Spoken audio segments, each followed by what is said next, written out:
Hey, what's going on, Ram fans? Trying to figure out what kind of content I can generate on this lazy weekend. No Rams game on Sunday. And I thought it might be a good time to take a look at the Rams unrestricted free agents and roll that into our first mock draft. That's right. I know it's awfully early, but it's always fun. If nothing else, we're going to start to get to know some of these players. You can learn alongside of me. Now, Paul Walia, he's probably going to be upset that I'm doing this without him, but thought I'd just give it a roll solo the first time. And I'm going to be selecting guys that I don't know much about actually at this point, more focused on the positions. And, we'll learn as we go. And by the time the Rams draft comes around, the actual NFL draft, maybe we'll know a little bit more about these players and we can do a better job of predicting which direction they may go. Not that we've done very well in the past, really very few people do, but it's kind of cool that when the when the Rams do make their selections, we kind of know a little bit about these guys already. At least I did after hanging out with Paul and doing about, I don't know, we must have did 40 mock drafts last year. It was quite an undertaking, but it was a lot of fun.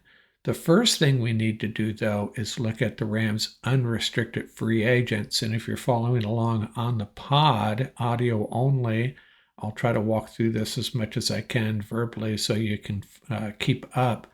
But we'll talk about the Rams' unrestricted free agents and their salary cap situation, and then try to make the best guess of who they're going to keep, who they're going to re-sign, who they should re-sign, and then we'll make the actual draft picks on those assumptions. So let's look at the Rams' unrestricted free agents and what the Rams might do, what they can do before the draft actually happens, who they might be able to re-sign. And I'm not going to get into other teams' free agents. That's just too complex at this point. We'll focus on who the Rams might and should re-sign. And then after that, what positions they may be targeting in the NFL draft. So let's get into that. Let's first review the Rams' salary cap situation, roster situation heading into the 2024-2025, the end of the 2024 league season and the beginning of the 2025 league season. Let's get into it. First, let's take a look at the Rams' salary cap situation for 2025. Verified this on a couple of sites. Should be pretty close. Cap allocations, $218 million. Projected cap for next year. Most teams are budgeting apparently for between $265 million and $275 million, which would give the Rams about $57 million in cap space. A dead cap hit of $9.9 million. And almost all of that is due to Aaron Donald. So let's take a look at the Rams 2025 unrestricted free agents. And off the top here, I'm going to talk about the 6 guys that I think they are most likely to try to keep, perhaps. We can only guess. And for those on the YouTube channel, average annual value is presented here. That may not be the best way of presenting this, but that's what I got for you. So, Alaric Jackson, left tackle, 26 years old, and he, I think, should be a priority, although I'm still disappointed with that suspension. If the Rams can re-sign him, we can kind of feel like that left tackle situation's locked down. Defensive tackle Bobby Brown, a couple of months ago, I probably would have told you, hey, let's let him walk, and maybe we do, but that's a position we're not really deep at. Tyler Davis has been playing better, though, so I don't know what we do with Bobby Brown. Then there's outside linebacker Michael Hoyt.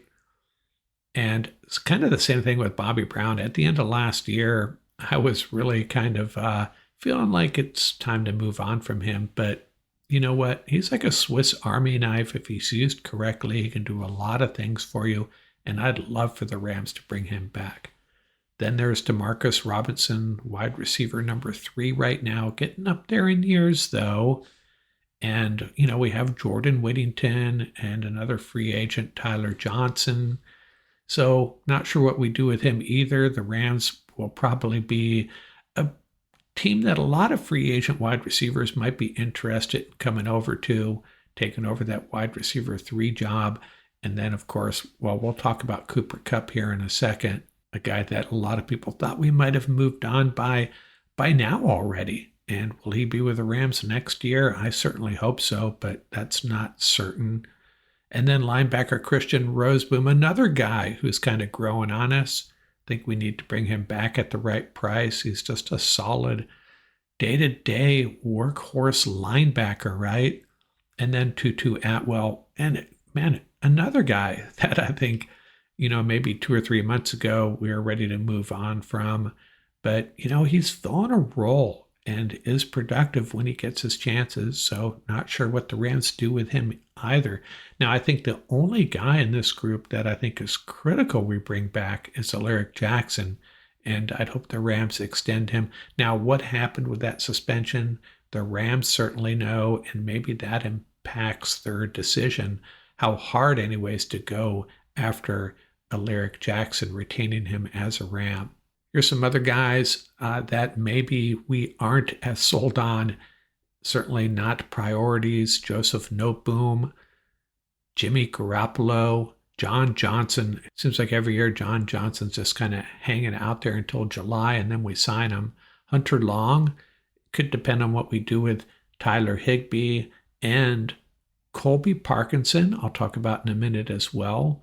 I'd like to see them bring Hunter Long back, but I'm not sure Hunter Long's all in the way he's been used. And then there's Tyler Johnson. Hey, if you don't bring back DeMarcus, maybe you ride with Tyler Johnson instead.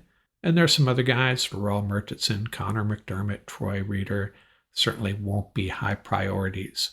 And then there's some guys that maybe the Rams move on from. And, I got Matthew Stafford there, and I'm only including him because people have talked about it, and I don't think that's going to happen. Matthew Stafford will be back, but his dead cap hit if the Rams were to move on from him. Now, all of these are if it were a post-June 1 cut.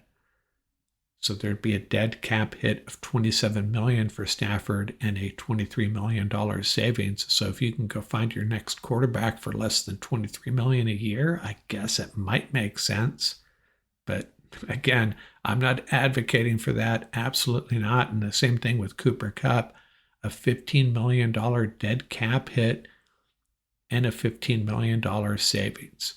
And then there's 2 free agents that we just signed that I could see them moving on from Jonah Jackson, $6 million dead cap hit, but a $9 million savings if they moved on from Jonah Jackson. And you know what? That's entirely possible at this point.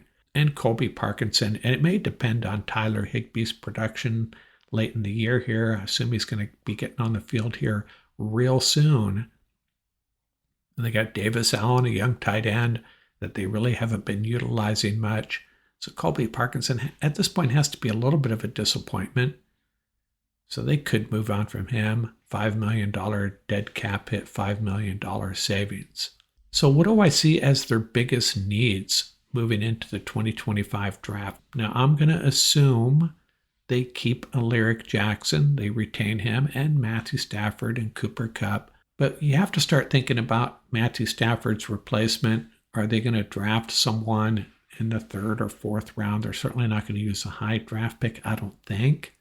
And maybe they would. It's not a great year for quarterbacks. 2025 draft isn't. They also have to consider who is the next Rob Havenstein. I don't think he's on this roster. Maybe Warren McClendon. Seem to be pretty solid on the interior right now. If we bring back Alaric Jackson, kind of settles that. But who is our next right tackle? You could usually nail that down with a 2nd round pick. We don't have one, though. We know nothing about KT Leviston at this point, at least I don't. Maybe a 3rd or 4th round pick on a right tackle for the future. The next Tyler Higbee, unless it's Hunter Long and or Davis Allen or Colby Parkinson. I could see McVay going for a tight end in the mid-rounds. And I still think we need a premier cornerback. I mean, Darius Williams has had a good year, as has Ahkello Witherspoon at times. Colby Durant has developed pretty nicely. Darion Kendrick and Trey Tomlinson both on IR. I don't know that we have a premier cornerback on this roster in 2025 at this point. And I would love for us to use a draft pick on a cornerback. Now, I didn't include linebacker on this list. I would love for them to go after a premier linebacker as well, but the Rams just don't seem to value that position. Now, with no second round pick, do they use a third or fourth round pick on a linebacker? Perhaps. Certainly not a first round pick unless it's a real difference maker. Or maybe you parlay that first round pick into a second and third round pick, something like that, and go after a tight end and a linebacker and a cornerback. But we'll get into that when we start our first mock draft here in a second. So that's my first run at this. Feel free to comment on the YouTube channel what I'm missing here. If you disagree, this is going to be a process, and we're very early in that process, trying to figure out what the Rams might do in the 2025 NFL Draft. So let's kick off our first mock draft for the 2025 NFL Draft here in December of 2024. I know, pretty ridiculous. And full disclosure here, I'm a little rusty on this. Haven't done this since April, so bear with me. And secondly, I haven't done a lot of homework on these guys yet. I did this last year 20, 30 times with Paul Walia. And by the end of that, I knew quite a bit about a lot of players. So this is just the beginning of that process for me. First day in, let's see how we can do here. And going to be focusing more on the positions, right? I identified the positions that I think we need to focus on. Tight end of the future, right tackle of the future, quarterback of the future, a shutdown corner. And, the one thing I left out, if Cooper Kupp's getting up there in years, right? Sean McVay may not be able to resist drafting a wide receiver high if he sees one he likes. And remember, we don't have a second round pick.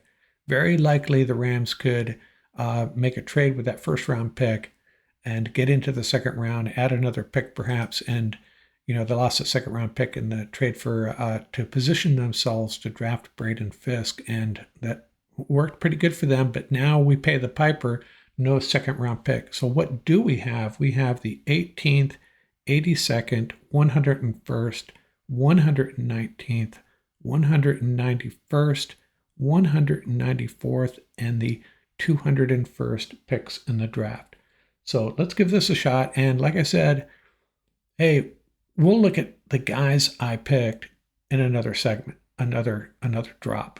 I'm not going to do that here. It'll just take forever trying to analyze each pick, trying to decide if this guy fits, doesn't fit what the Rams are doing.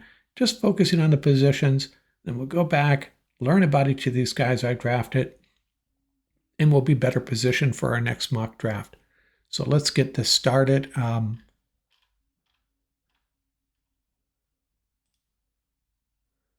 There we go.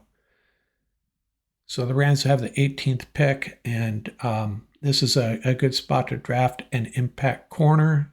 Again, McVay may find a wide receiver he loves. The Rams draft a running back every year, but I don't think they're going to spend their first round pick on, if you guys haven't seen Ashton of Boise State, the Heisman Trophy nominee, by the time you hear this, the winner of that will have been announced. A safety, that will not happen. Rams are pretty well positioned at safety with Jalen McCullough, Cam Kinchins, Cam Curl, Quentin Lake can play back there, another edge rusher. I would love for the Rams to spend a high pick on a linebacker, but we know that's not going to happen. And Colston, Loveland, and Tyler Warren, two tight ends that Sean McVay has dabbled with trading up for tight ends in two straight drafts, Dalton Kincaid and then Brock Bowers. If he loves Colston Loveland, he will draft him. And you know what? I'm going to pull the trigger here. I would love to have seen a cornerback available here. And if we look at who was drafted, I believe, there's a couple cornerbacks just went. So 3, Travis Hunter, Will Johnson, 4 actually, Siobhan Ravel, Benjamin Morrison. So let's go ahead and get our tight end of the future. And I don't think that's a reach. is it Loveland or Warren? I know everybody knows Tyler Warren, but Loveland is considered the better NFL prospect. So we're going to draft Colston Tyler Higbee Loveland as our next tight end. And again, it's my first try at this for the 2025 draft. So cut me a little bit of slack, please. And that was one position that we identified. Now, unfortunately, we don't have another pick until the 82nd pick. Might be looking at a cornerback there. There is a quarterback I really like that I think could fit what Sean McVay likes to do. But by the way, I am rejecting all trades just to keep this simple the first time around. Carson Beck is not I'll tell you the quarterback that I really like, and you'll see him in the college football playoff, and that is Curtis Rourke out of Indiana, 6'5", 220, somewhere in that range. If you watch him play, you can see where he could fit into what Sean McVay likes to do. Not really a dual threat quarterback like a lot of teams seem to be gravitating towards these days. But so there you have it. Darian Porter, the cornerback, is still there out of Iowa State. And I'm going to go ahead and make that selection. What we have not gotten here is a wide receiver that we might like, that Sean McVay might like. Now, Restrepo is there.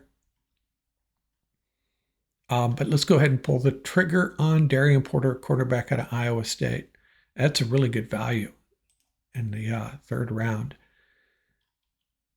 Let's look at our selections so far, giving us A's, which take that with a grain of salt. They're just looking at, I think it's a combination of team needs and the value you're getting. We're on the 101st pick here, and Denzel Burke, the cornerback from Ohio State, is still there, and he's a guy I actually might like more than the one we selected, but just going for value, taking the top guy there. We'll read more about him, both of these guys. So take note, Darian Porter versus Denzel Burke. Who would you rather have? There's a linebacker that they did draft Ernest Jones. I think it was the third round, right? Could they do it again with a guy like Carter? I think we're into the third round here, right? 101st pick, no, the fourth round.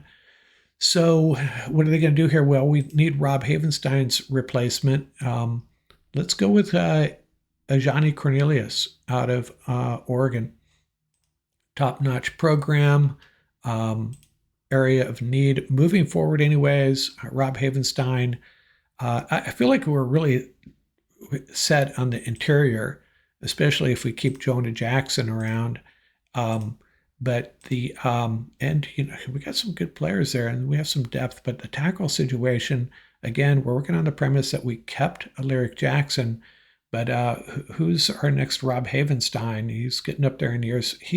Remember, Havenstein played for the St. Louis Rams. That's how long he's been around, and just a solid, reliable guy. Love Rob Havenstein, but he's not going to play forever. So let's go back to this player list.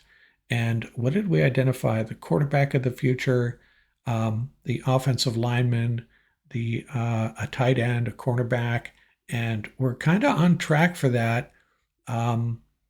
We don't have our quarterback of the future, and I don't think that's, if he's not there, we're not going to reach for a quarterback. Let's see what quarterbacks are there. Curtis Rourke is still there. And if it were me, just for fun, I would draft him. This is a mock draft in December, taking Curtis Rourke here, but I'm not sure what the consensus is. I could be totally wrong on Curtis Rourke's trajectory in the NFL. And I'd be interested. Tez Johnson out of Oregon. Wow. Let's think about what Sean McVay might do here. Is he going to go to an interior defensive lineman? Is he going to draft a safety or a linebacker? No, he's going to draft the wide receiver. So let's go ahead and make that selection. So two guys from Oregon there. So we got our tight end, a cornerback, an offensive tackle, and a wide receiver, going a little heavy on offense here, aren't we? But I'd feel pretty good about this draft. I'm going to dive into each player a little bit more. We don't have a pick until 191 here. And something we have to think about is defensive line. We don't know in this example, what are we doing with Bobby Brown? Tyler Davis looks like he is established himself as an NFL player, rotational guy at least. Are we keeping Bobby Brown around? If not, we might need an interior offensive lineman.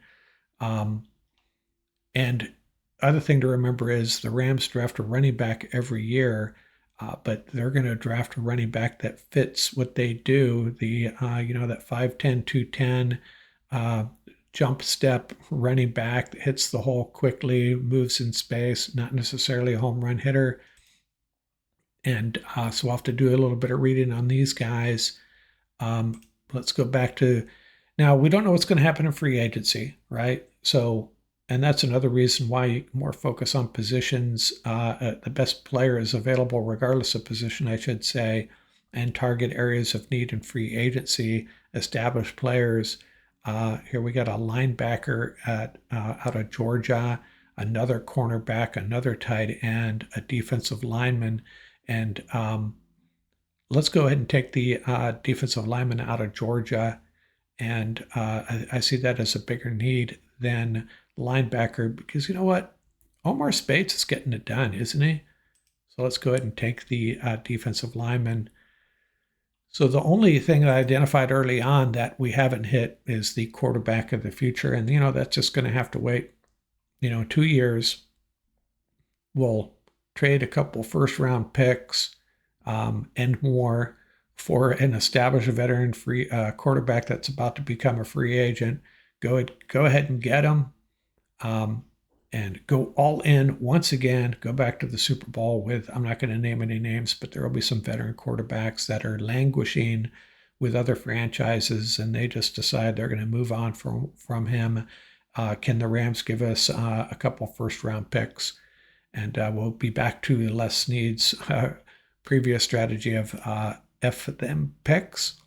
So what do we got here? We are on pick 194. So we have 2 picks left. We have let's go back to our selections. We have a tight end, cornerback, offensive tackle, wide receiver, defensive lineman. We don't have a linebacker, a safety. We don't have an interior offensive lineman or a running back. What running backs are there? Again, Rams draft a running back every year. And you know what? I love this guy out of USC. I'm going to go ahead and take him. So let's look at our selections now. This is our last pick number 201. We have the tight end corner. Let's look at it from an offense-defense perspective. On offense, we have a tight end, an offensive tackle, a wide receiver, and a running back. And on the defensive side, we have a cornerback and a defensive lineman. We still don't have a linebacker or a safety. So let's go back to that player list and turn that filter off. Got another an interior offensive lineman, a quarterback, Riley Leonard out of Notre Dame, a safety out of Alabama. We haven't selected an edge rusher either, but I think we have a surplus of those, especially if Nick Hampton comes back. But yeah, Rams take flyers on edge rushers in the 6th or 7th round, don't they? Daniel Hardy, Chris, oh man, I forget his name, the edge rusher a couple years ago, O'Shawn Mathis, another defensive lineman there. Who is the best linebacker available? And it's Demetrius Knight out of South Carolina. Hey, let's select a linebacker with our last pick. Before we do that, let's check safeties. A safety counts. The safety is actually rated higher. The one advantage of drafting a true safety is it gives us that flexibility of moving Quentin Lake back to a star nickel back type position. Linebacker, can they go get a linebacker and an unrestricted free agent linebacker? Very likely. Safety, Keon Saab, linebacker Demetrius Knight out of South Carolina, Saab out of Alabama. Boy, the higher rated player is Saab, so I will select him, and that'll be our final pick. And it'll pop up as our final list. But in review, Colston Loveland out of Michigan, he's the tight end. Darian Porter, a cornerback out of Iowa State. Ajani Cornelius, an offensive tackle out of Oregon. And then Tez Johnson, a wide receiver out of Oregon. Nazir Stackhouse, a defensive lineman out of Georgia. And then Joe Quavius, you know him as Woody Marks, the running back out of USC, and then Saab, the safety out of Alabama. That's our first mock draft of the year. Hope you enjoyed it. Got a lot of work to do, a lot of studying to do. I'll come back in the next pod and kind of grade how I did, a little bit more information on these guys. It's a learning process. This is the first semester of NFL Draft 2025 101. I'll see how we did. We'll see how we did. Maybe I'll get Paul Wally to chime in on these picks. And next time, we'll be just a little bit smarter when we make our picks out here from Rams Up.